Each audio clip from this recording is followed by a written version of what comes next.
Welcome to a new video and a new camera test of the Xperia 10 Mark IV. So let's get started.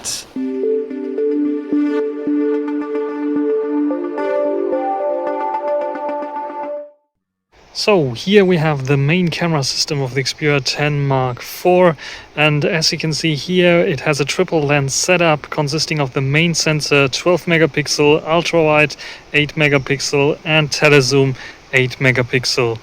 On the front we have an 8 megapixel shooter as well. And this is now the 8 megapixel front-facing shooter, 1080p 30 frames per second is its limit. Stabilization is quite good, but as you might hear, this is not the audio from my external microphone. This is the internal audio of the Xperia 10 Mark IV, because we cannot plug in this external microphone. Actually, we can plug it in, but it will not be recording via the external microphone that I have here, which is a little bit of a bummer, and I really wish Sony would have done this, because this would allow this camera to be used for vlogging without using or relying on the internal cameras that, depending on your surroundings, might be not the best option. And this is now the main camera of the Xperia 10 Mark IV, and still without a microphone plugged in, so you're listening to the internal microphones. How is HDR here against the sun? Probably not so good, so let's turn around here, because it's not a very large sensor and Sony is not known to be so good at HDR when it comes to videos. But one good thing about this one is I can switch to the ultra wide angle during recording. Even if it's only recording in 1080p 30 frames per second, I can go up to 1080p 60 frames per second, but I think only on the main lens here. But yeah, what do you think about the quality here? Ultra wide angle I think is okay. For vlogging maybe very interesting, though it doesn't have autofocus, so you cannot hold up something like this here and expect it to focus on anything. But what I can also do and show you is it has a nice interesting option also to switch to the zoom lens, because this is something that it has in comparison to some other mid-ranges, a real zoom lens, even though it's only 2 times zoom. But I can show you it might be interesting to zoom on certain things, like for example this flower there. I can just tap on 2 times zoom and now it's zooming in. You get nice creamy bokeh as well. And if you want to do some artistic shots, this one is working fine. Let's switch to the 1-time zoom lens, and this is the 1-time zoom lens. What do you think about the quality here on the Xperia 10 Mark IV, 1080p 30 frames per second?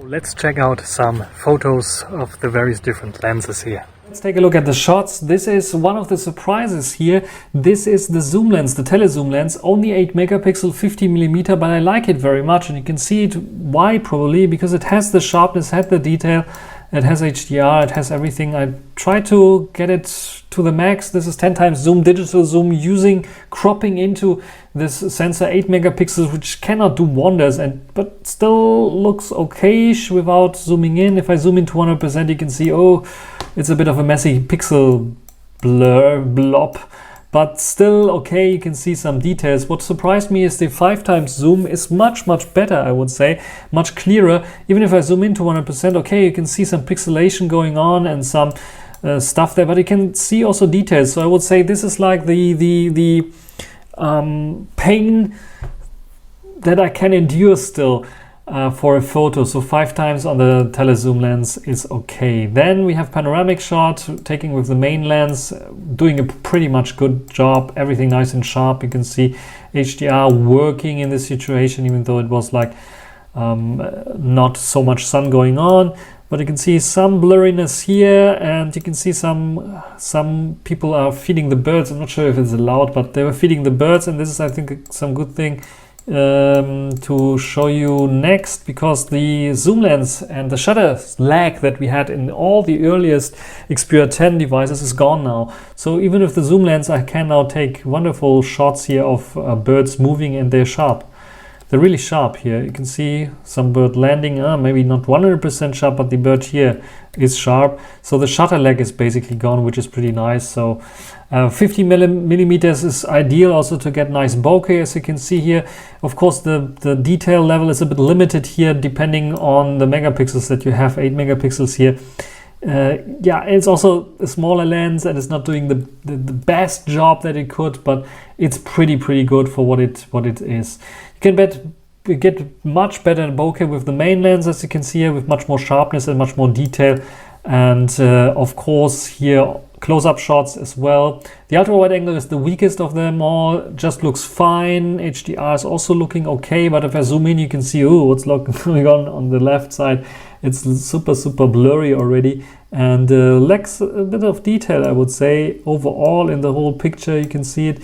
The right side is a bit better than the left side, but overall it's not the best ultra wide angle and it's the weakest sensor. In comparison here, the main sensor nice and sharp, everything in the middle, on the sides, no issues at all. And the main sensor can also do such close-up shots where you can see nice, much details here as well, looks okay. But this is a shot that you can also do with the 1 Mark IV and others. But because the sensor is so small on the main sensor, main lens, I can go much closer, and as you can see here, this is how close I can get, and you get macro details almost with the main sensor. So if you want to do macro photography, just get the main sensor and get very close. It's working pretty much and very good, as you can see here in this shot. Otherwise, sun rays, HDR, no issues for the main. The telezoom is a little bit darker here and there, but I think the exposure is still okay. The ultra wide angle surprised me with the best dynamic range, but of course it is a bit unsharp, like I said before. Pixeling, there's already noise creeping in here. Everything a little bit unsharp and not the best ultra wide angle. Colors of the main lens and all the sensors are okay. This kind of pinkish color is working fine. The Selfie Cam has this new face AI algorithm, which looks a bit artificial. You can see my skin is smoothened out, but my eyebrows are sharpened up, my hair not. Looks a bit goofy in my opinion, but it's doing better job than the predecessors, because also, of course, the HDR is working better. You can see I was shooting against the outside world, and usually I have like overblown highlights, but here in this case I did not. The HDR was doing a good job, and I get at least a sharp picture here of my face. It's not the best, but it's okay. Then it is on a sunny day, HDR on the main lens working fine, everything nice and sharp, maybe a little bit blurry here in this shot, but colors are looking fine, HDR working fine, a little bit of overblown highlights here in the background, but everything else, the colors are pretty natural and pretty okay.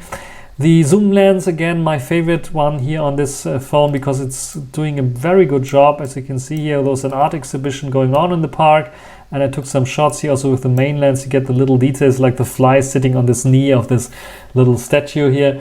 And we have this Noah's Ark, I think, artwork here. Look at the little details that you get with the 12 megapixel main sensor. It's just fantastic, and I really like it. If you go close up to it, you get also nice background blur.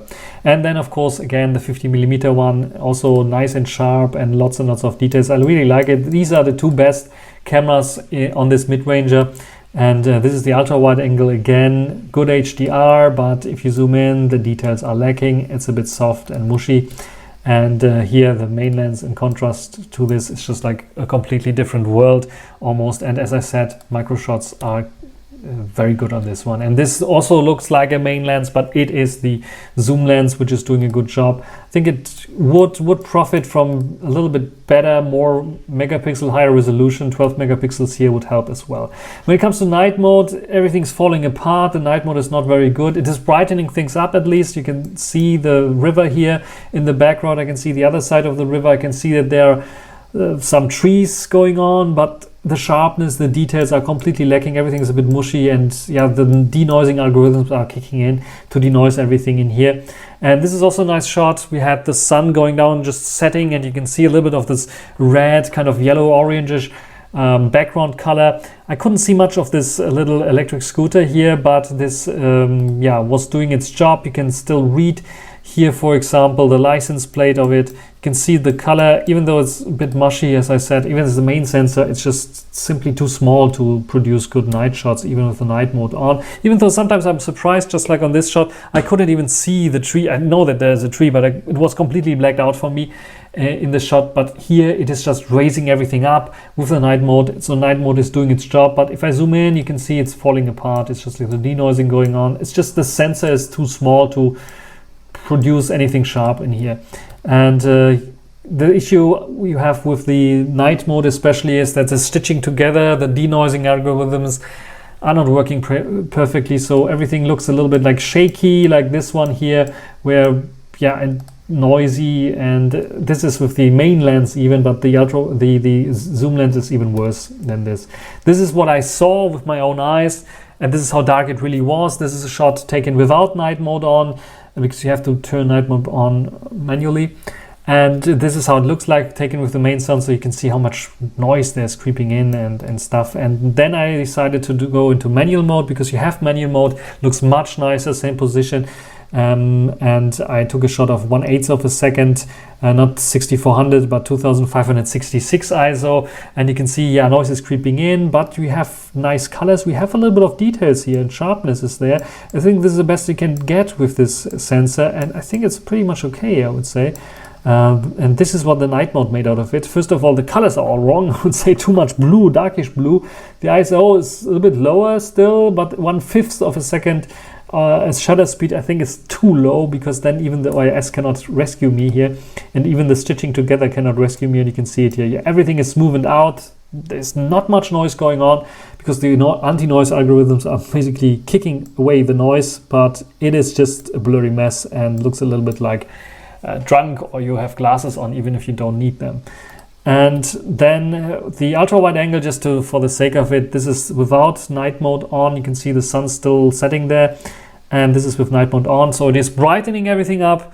But of course, when in the day you have already lack of details, then in the night it's so noisy that it just smoothed out all the details, and it's not there anymore. What do you think about the camera system? I like the zoom, the telezoom lens, and the main sensor. The ultra wide angle I don't like so much. So Sony, for this price point, I think if you want to keep going, you should upgrade the ultra wide angle, put a larger main sensor in, and put a good larger, more megapixels telezoom in. And if it's too much for this price point, then just leave out one of the sensors, just like all the others are doing it. Because the flexibility, but the quality, it needs to be there, at least on one of those lenses, to be justifying this €500 price tag. What do you think about the camera system of the Xperia 10 Mark IV? I think for the price I expected a little bit more. It's pretty flexible with its telezoom, its ultra wide angle, and its main sensor, but others in this price point have a better main sensor, even though they have as weak as of an ultra wide as this one has. So the only thing that this has going is a telezoom lens, but it's only 50mm, and I think you can get away with a better main sensor and just cropping in on other devices as well. So what do you think about this one here? Is it a go or not? I think it is a good camera system, or would be a good camera system for the €350 price range, but for €500 there are definitely better alternatives out there. What do you think? Write it down in the comment section. That's everything for this video. Hope you enjoyed it. Thanks for watching. Until the next time. Bye.